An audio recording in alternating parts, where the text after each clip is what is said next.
Viewers, welcome back to my channel once again. बात world cup 2023 की, तो बात करेंगे भारत के विजयी अभियान की। कल भारत का मैच था, पहला मैच था और शायद उनको सबसे टफेस्ट अपोनेंट इस वर्ल्ड कप का मिला था अपने पहले ही मैच में। और बहुत ज्यादा दारोमदार था भारतीय टीम के दिग्गजों के ऊपर और उन्होंने कर दिखाया। विराट कोहली ने एक बार फिर दिखाया क्यों उनको बेस्ट चेज मास्टर वर्ल्ड का कहा जाता है। और साथ में केएल राहुल ने चोट के बाद जिस तरह से वापसी की है वो बिल्कुल अकल्पनीय है और अविश्वसनीय। और इतना अच्छे तरह से वो खेल रहे हैं हर मैच, चाहे वो पाकिस्तान का एशिया कप का मैच हो और चाहे कल का मैच हो।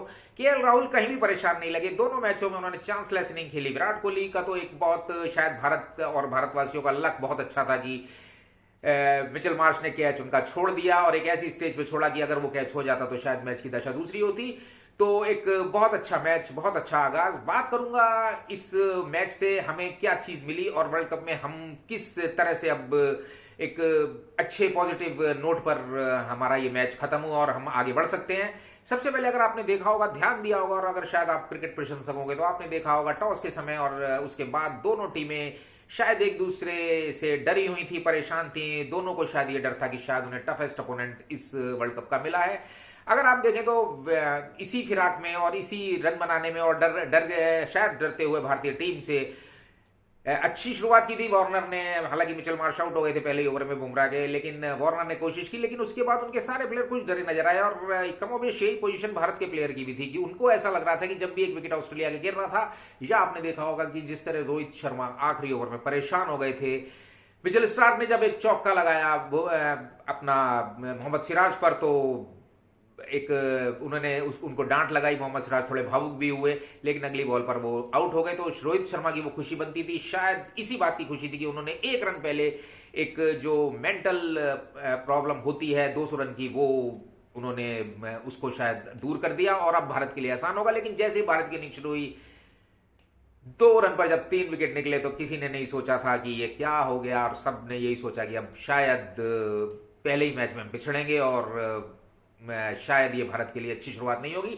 लेकिन विराट कोहली और शायद केएल राहुल के इरादे कुछ और थे और उन्होंने सोच लिया था कि हम भारत को अब आखिर तक लेके जाएंगे। हालांकि विराट कोहली के आखिर तक ना ले जा पाने का अफसोस उनके चेहरे पर दिखाई दिया और बहुत ज्यादा परेशान वो दिखाई दिए। हम सब ने देखा, उनकी भावनाओं को देखा, हमने उनकी फीलिंग्स को देखा।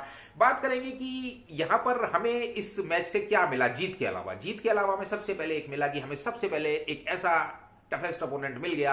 अब हमें लगता है कि अगर हम ऑस्ट्रेलिया को वर्ल्ड कप में हरा सकते हैं तो शायद हम किसी भी टीम को हरा सकते हैं। नंबर 1। नंबर 2, आपको पहले ही मैच में 2 रन पर 3 विकेट गिरने के बाद एक ऐसी पोजीशन मिल गई और वहां से आप अपने आप को निकाल कर लाए एक टफेस्ट अपोनेंट के आगे। मैं फिर बोलूंगा, और आपने वहां से निकाल के आपने जब जीत ली तो शायद इस जो आपका जीत का ढंग है उसका इंपैक्ट पूरे वर्ल्ड कप पे, पूरे टूर्नामेंट पे पड़ने वाला है। दूसरी टीमों के लिए भी एक बहुत बड़ा साइकोलॉजिकल प्रेशर है। और आपने शायद देखा कि इसी एक, मैं हमेशा से ये मानता हूं कि क्रिकेट जो है वो मेंटल स्ट्रेंथ और मेंटल टफनेस का गेम है। जिस टीम ने जिस दिन मेंटल टफनेस ज्यादा दिखा दी वो टीम मैच ले जाती है। तो आपने देखा होगा कि कल थोड़ी सी गलती पैट कमिंस ने जब उन्होंने 4 ओवर जोश हेजलवुड को दिलवाए, उनका बेस्ट विकेट टेकिंग बॉलर था, और उन्होंने जब 4 ओवर के बाद उसे हटा दिया तो वही पैट कमिंस की गलती थी। और शायद वही भारत के साथ और भारत के अगेंस्ट खेलने का प्रेशर था कि वो ये गलती कर बैठे। और शायद वहीं से विराट कोहली और केएल राहुल को एक रिदम मिला। उन्हें लगा कि जैसे ही स्पिनर मैक्सवेल आए, उन्हें लगा कि अब हम शायद थोड़ा सा आराम से, थोड़ा सा धीरे से और थोड़ा प्लानिंग से इस मैच को खेल सकते हैं। और वो कोशिश उन दोनों की कामयाब रही। एक बहुत अच्छी कोशिश, बहुत पॉजिटिव कोशिश। और शायद सबसे बड़ी गलती पैट कमिंस की जोश हेजलवुड को 4 ओवर के बाद हटाना, ये शायद उनकी थोड़ी सी मेंटल टफनेस और मेंटल स्ट्रेंथ मैं मानूंगा भारतीय टीम के मुकाबले कम रही। और भारत ने एक जबरदस्त तरीके से खेलते हुए अपने पॉइंट टेबल का खाता खोला। तो हम अब बिलीव यही करेंगे कि 11 तारीख से अफगानिस्तान का मैच है। मुझे सबसे अच्छी विराट कोहली की अभी उनका एक इंटरव्यू में बात देखी कि उन्होंने कहा कि कोई भी टीम कमजोर नहीं है, जो टीम वर्ल्ड कप में आ जाती है वो टीम अपने आप में मजबूत होती है। अगर हम नीदरलैंड को भी देखेंगे तो एसोसिएट कंट्रीज का वो कप जीत कर आए हैं, टॉप लेकर आए हैं, और वेस्ट इंडीज जैसी टीम को हरा कर आए हैं, और वेस्ट इंडीज उनकी वजह से इस वर्ल्ड कप से बाहर हो गई, 2 बार की विजेता।